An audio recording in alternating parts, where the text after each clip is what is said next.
I will make a few statements in Ukrainian. Ladies and gentlemen, the anti-terrorist operation comes to a decisive point. The NATO forces are closing in on the terrorists. The Russian terrorists hang on one and only thing: Russia's support. Russia continues illegal supply of weapons and sponsors bloodshed. Ukrainian military and civilians are constant targets to Russian shelling. Russian aircrafts on a regular basis violate Ukraine airspace. Russia keeps accumulating armed forces along the Ukrainian border. Russia keeps inventing new excuses for their policy. In Georgia, it was defending pro-Russian minorities. In Ukraine's Crimea, preventing NATO invasion. In Donbass, they are trying to use the pretext of humanitarian aid and assistance, and it seems they are just running out of excuses for their aggression. Let me be clear. You don't need tanks and artillery to bring food and medicine for civilians. Stop the aggression. Stop the Russian terrorists. Stop the shelling. Stop your cynical propaganda. And there will be no need for any humanitarian aid. Upon our requests, the international partners have already agreed to provide the government of Ukraine with the assistance and support in addressing the humanitarian needs and rebuilding Donbass. Ukrainian government successfully cooperates in this matter with the United Nations and the Red Cross. Upon the initiative of the President of Ukraine, Petro Poroshenko, and following his invitation to the International Committee of the Red Cross, a mechanism of close Ukraine Red Cross interaction was established here in Kyiv and in Geneva as well. This assistance will be provided in strict compliance with the international law and the Ukraine's legislation. Namely, as stated by the President of Ukraine, it has to be a mission international in nature, without any foreign military escort of any kind, which goes only through border crossing points determined by Ukraine and security of which is taken care solely by Ukraine. On the same humanitarian note, I am pleased to inform that Ukraine and the United Nations system are close to sealing a preliminary response plan to support the Ukrainian government in addressing the immediate needs of the affected population. It is our expectation that this plan will be launched later this week at a joint meeting for donor community in Kyiv, aimed at mobilizing financial assistance and resources. We are grateful to the European Union, the United States, Canada, Japan, Norway, and many other countries for their solidarity with Ukraine and for introducing additional sanctions against the Russian Federation. I hope that the entire civilized world will join this sanction policy against the Russian Federation. Ukraine, in turn, introduces national sanctions against Russian business associated with the Kremlin and those who in public endorse aggression regarding our country. The world is following closely France, whose Mistral deal with Russia is a test for the integrity of a common policy of the West in the face of the aggression. We urge Paris not to reinforce the aggressor with new military capabilities in this time of trial. The aggressor needs to be stopped, not supplied with new capabilities. Meanwhile, the atmosphere in Russia is thickening. The Kremlin deprives its own people of freedom of internet and freedom of speech, integral values of the modern world. It further impairs the Russian economy. The Kremlin propaganda justifies self-isolation of that country. But the isolation is never good for a nation. The self-isolation and militarization of economy resulted in the Soviet Union collapse. Ladies and gentlemen, last Thursday the terrorists abducted Sergei Zakharov, the brave artist from Donetsk, guilty only of drawing pictures of the terrorists. We demand immediate and unconditional release of all these hostages. This is the new order terrorists, Russian terrorists, are trying to establish. This is the preview of the multipolar, as they say, world Russia is preaching. At least 350 people remain hostage.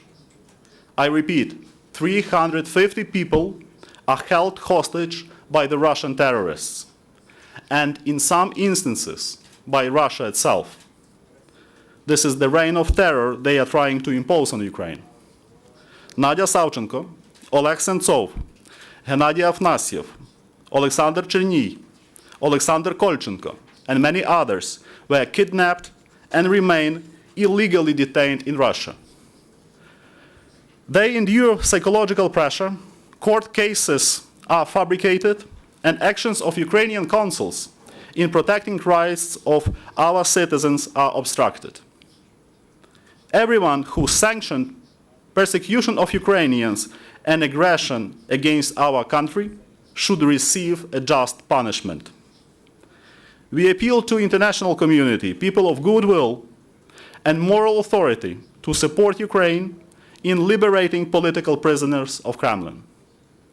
Let us stand strong together for our people, values and freedom. I do thank you. Я зроблю кілька, дозвольте я ще зроблю. Let me make a statement in Ukrainian, and I will underline the most important issues we are dealing with in the Ministry of Foreign Affairs. Ladies and gentlemen, the situation is difficult. There is a trend to many, there are a lot of complications here. On the border, they accumulate Russian troops. For psychological pressure, they hold tests, military tests, and also there is illegal supplies of ammunition and mercenaries to the territory of Ukraine. Russian terrorists attack Ukrainian militarymen and civilians. They strike on our positions from Russia territory. They wanted to hide their aggression behind humanitarian assistance. And to provide food and medicine, you don't need military columns and tanks and artillery. So-called terrorist peacekeeping is a cynical and invention, and it's impossible to assess it politically or morally. If you value human life, just stop aggression. Stop the aggression, stop supporting terrorists, stop creating illegal terrorist structures, and there will be no need to provide any humanitarian aid. In liberated cities by our armed forces, there is no bloodshed, and civilians who are hostages of bandits, and they have to face a daily threat from Russian terrorists. Militants did destroy infrastructures, kindergartens, and schools, as already Charlie mentioned, and also they kidnapped children. The government of Ukraine comes out of the need to provide all necessary assistance, that's a normal approach. And on territory which was liberated by ATO, we deliver humanitarian aid, and the coordination of all things is all that aid is done by a coordination center with the participation of the government, representative from the government of Ukraine, from UN and the Red Cross. Involvement, bring humanitarian aid is done according to legislation of Ukraine, international law, and compliant with international procedures. humanitarian cargoes can go through territory of Ukraine if there is an official agreement of the receiving party and with a previously approved list of items and through border crossing points of Ukraine. Any foreign convoy is excluded. It's not allowed. It's unacceptable. In this clear position of Ukraine is supported by the international community and the UN Security Council on the August 8 supports that. The world is seeking for the ways how to stop the aggression, and in many capitals of the world they think about the variants how possible to do it, and Russia, they attack their own people. Any effort to get broader rights for regions and subjects of Russian Federation, there is aggression. The Kremlin suppresses any effort to get more rights and any influence on local authorities. Citizens of Russian Federation, they don't have freedom of speech. They destroy Russian economy also. At the same time, Kremlin propaganda justifies self-isolation of that country. This is the road to nowhere. Self-isolation and militarization of economy brought once to the breakout of the Soviet Union. Ladies and gentlemen, Nadia Savchenko, Alexei Sov, and other Ukrainian citizens are illegally kept in Russia. And they are subject to psychological pressures, fabricated cases in courts, and Ukrainian consuls, they are not allowed to help our residents. All who sanctions aggression against our country, and they should be punished according. They should be punished, and we call the international community, people of goodwill and moral authority to support Ukraine in liberating our citizens who are political prisoners of Kremlin. According to the information, we have some good news about Yaroshevsky, who was liberated, and very soon he comes to Ukraine and will provide additional information through our consulates and through information department. Thank you. According to international law and rules of providing international humanitarian, since any humanitarian cargo that comes out of Ukraine, who the country supplier is responsible for those goods, Red Cross. Any cargo must go through, should be approved, and it should go through Ukrainian border crossing points. And that should be done, there should be common efforts of Red Cross in Ukraine. As you know, as I told you, there is an interagency committee that is dealing with these issues, and Ukraine will see those cargoes, will understand for whom and how to use it. Thank you. Kazakhstan 1612 TV channel. You have just confirmed the fact of undeclared aggression of Russia against Ukraine. But how this happened that Ukraine, who have come through the revolution of dignity, now together with Russia in a French court, demands the extradition of a Kazakh dissident. I will have to check the information. Please pass on this information to the Ministry of Foreign Affairs. No cooperation with aggressor, of course. Were there any talks between Kiev and Moscow, and if so, then when? What do you mean? Negotiations between Kiev and Moscow about humanitarian aid. I'd put it like this: consultations between different participants involved in the provision of humanitarian aid to Ukraine continue, and Ukraine has a constant contact, and it used to be even before that with Geneva. As I told you, the intra-departmental group is set up where the representatives of the UN and the International Red Cross are involved. And of course, there are consultations on different levels, including the Russian side, but the issue is different. Any humanitarian help that goes to Ukraine has to be delivered clearly in strict accordance with the Ukrainian legislation and international provisions. This is the fundamental basis of our position, and the government and the leadership of the country proceed from the healthy humanitarian view on the necessity of involvement of different humanitarian aid, but any humanitarian aggression or any terrorist peacekeeping is unacceptable for us or the civilized world community. Confusion concerning this aid in terms of where it would come across the border, what's going to be in it. Can you give any indication of what your and the foreign minister's daily contact is with Russian authorities and how you check in and how that is proceeding? Let me say that we are working with the Red Cross and with the representatives of the UN family, and that's the way how to deal with all these issues with the humanitarian assistance.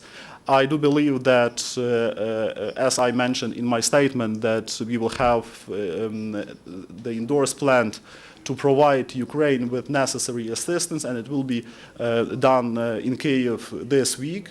And that will be a roadmap and in different spheres how we can get the humanitarian aid for the affected population and for those who really need this. Is there no direct contact? Let me say that on this matter, we are working with the Red Cross and the UN family. That's point number one. The second point, which is very important, that's the principal humanitarian position of the leadership of the political leadership of Ukraine and the cabinet. And the third point is that we are telling Russia, stop the aggression, stop everything that you are doing, stop sponsoring the international terrorism, and there will be no need for any humanitarian aid because you are standing behind all those developments that are taking place in the east of Ukraine. Michael Birnbaum from the Hi, Washington Michael. Post. I had a quick question. How did you learn about the movement of these Russian trucks this morning? Was there an official statement conveyed to you, or did you learn it from I have a the very media? quick response to your quick question. I'm not confident in the proper details of general how we received that information, but definitely we received it. Thank you. How did you receive it? That's the cuisine of the foreign ministry. We are doing these things. We are receiving the information. Max Sutton from BuzzFeed. Just another quick follow-up on this issue of contact with Russia. Your colleagues just now were speaking about notes that already have been passed between the foreign ministries of Ukraine and Russia, and further notes that you're expecting. Could you clarify what those are, please? Would you be so kind to repeat your question? Notes on what subject? Diplomatic notes about the humanitarian aid. Your colleagues. Yes, we have a constant exchange of notes on different subjects, including the humanitarian issue itself, but also we have a number of the very important notes that still remain with no response coming from Russia.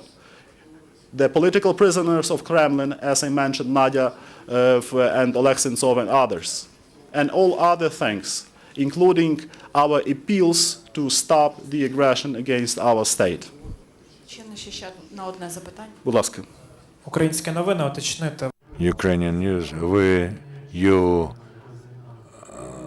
mentioned Mr. Rachevsky, who was liberated. He was detained in Kursk together with another Ukrainian citizen, Yatsenko. We will provide you all the necessary information on the development of the situation. I'm glad to tell you that Bogdan Rachevsky is coming back to Ukraine. At the same time, the other citizen detained in this specific case, we're continuing all the necessary efforts of our consular workers and lawyers in order to free the Ukrainian citizen. Besides, they are accused on absolutely invented grounds what concerns Ukrainian citizens in Kremlin, this is unacceptable situation, hardly to be imagined in the 21st century. Not a single democratic state works in such a way. We address Russia with a demand to immediately release Ukrainian citizens. Russia has crossed all the moral boundaries in this case. On Thursday, Mr. Putin, Mr. Medvedev, and the entire State Duma gather in Crimea. This is inadmissible and unacceptable. Crimea is illegally occupied, unlawfully occupied, and the visit of the leadership of the Russian Federation is unacceptable. Thank you very much. Hope